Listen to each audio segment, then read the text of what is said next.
Bursa Efek Indonesia baru saja mengeluarkan kebijakan baru yang cukup menuai kontroversi nih di kalangan pelaku pasar. Karena kedepannya BEI memutuskan untuk tidak menampilkan kode broker dan tipe investor yang sedang bertransaksi saham. Jadi selama periode atau jam transaksi saham gitu ya. Padahal dua informasi ini seringkali jadi acuan para trader atau investor retail dalam bertransaksi sebelum membeli atau sebelum menjual.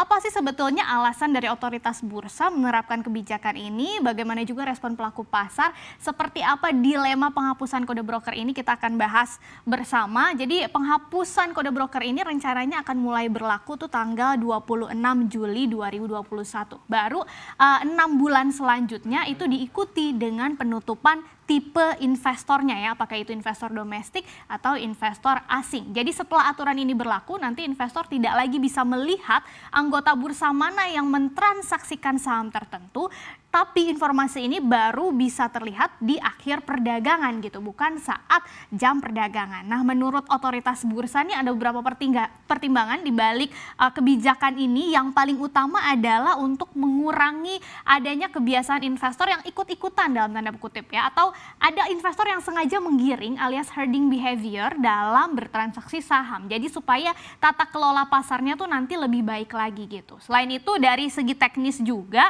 diharapkan nih dengan penghapusan kode broker ini bisa mengurangi nanti yang namanya kebutuhan bandwidth data. Karena tingginya kebutuhan bandwidth ini nanti akan menyebabkan keterlambatan aktivitas trading. Mengingat belakangan kan frekuensi perdagangannya tuh semakin naik ya akhir-akhir ini. Dan menurut bursa juga penutupan kode broker saham ini juga merupakan best practice atau praktik terbaik yang juga dilakukan di bursa saham negara lain. Tapi ternyata belum juga berlaku ya, belum sampai 26 Juli 2021 ini udah menuai banyak protes nih dari kalangan pelaku pasar. Salah satunya ini ada kalangan investor atau trader retail saham yang membuat petisi online di change.org dengan judulnya adalah tolak kebijakan BEI terkait penutupan kode broker dan tipe investor. Jadi petisi ini sudah ditandatangani lebih dari 2.000 orang dan intinya apa sih petisi ini? Jadi pastinya meminta otoritas bursa untuk membatalkan kebijakan ini ya. Nah, ada beberapa poin utama nih di dalamnya yang melatar belakangi permintaan mereka tadi. Yang pertama, petisi ini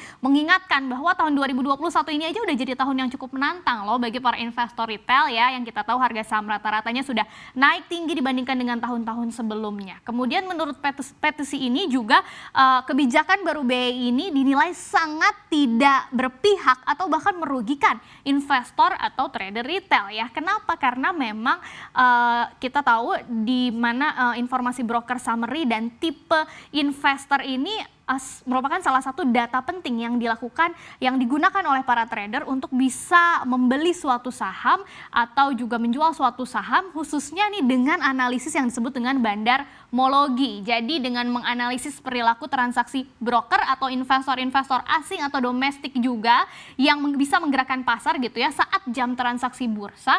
Nah, investor di situ bisa tahu kan harga pergerakan saham tersebut apakah memang lagi diakumulasi atau didistribusi. Jadi dianggapnya membantu banget nih.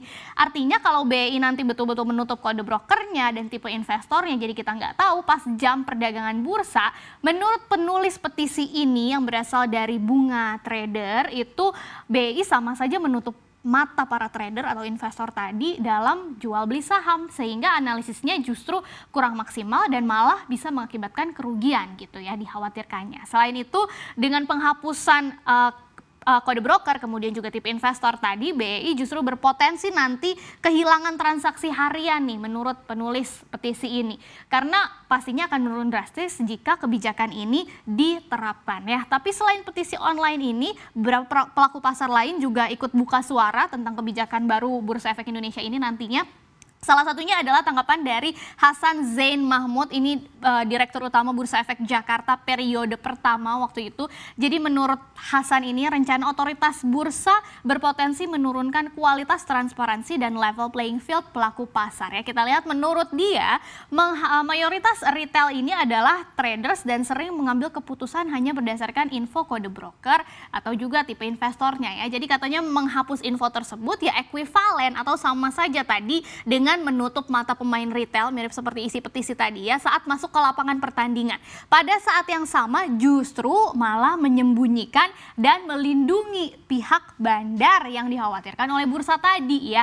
Hasan juga menegaskan nih alasan bursa tadi menerapkan kebijakan ini kan untuk mengurangi perilaku menggiring opini atau herding behavior tadi ya. Justru itu dianggap salah kaprah banget gitu ya, karena perilaku itu bisa dikurangi kalau para buzzer, influencer atau pom-pomers ini ditampilkan di depan publik, dibuat tata caranya, kode etiknya seperti apa, jadi terregistrasi semuanya terdaftar. Kalau udah diatur gitu kan namanya jadi market maker gitu yang memang sudah resmi, bukan bandar yang menurut Pak Hasan ini justru seperti hantu gitu ya, yang mengambil kesempatan di mana ada peluang gitu ya. Nah, ini yang dilakukan di luar negeri juga menurut Pak Hasan gitu. Sementara itu pelaku pasar lainnya Ryan Filbert, investor sekaligus juga penulis buku Bandarmologi, justru kelihatannya cukup netral nih saat ditanyakan pendapatnya gitu ya, merespon kebijakan bursa efek ini. Menurut Ryan Filbert, dalam kondisi tidak membuat orang ikut-ikutan membeli itu sebetulnya berita yang bagus, tapi di sisi lain ini dianggap tidak berlaku bagi pemain senior gitu ya. Jadi maksudnya buat pemula ya mungkin memang nanti akan mempengaruhi nih cara bertransaksinya, jadi agak kaget gitu.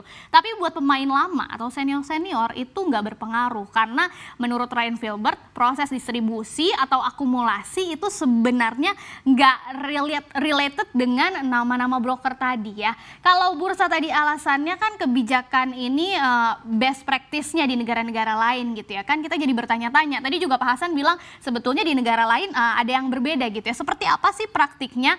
Memang benar gitu. Kalau di beberapa negara di luar negeri itu jarang ada yang menampilkan broker summary dalam running trade-nya. Tapi ada satu hal yang membedakan kita Indonesia dengan negara lain, yaitu perlindungan investor retailnya.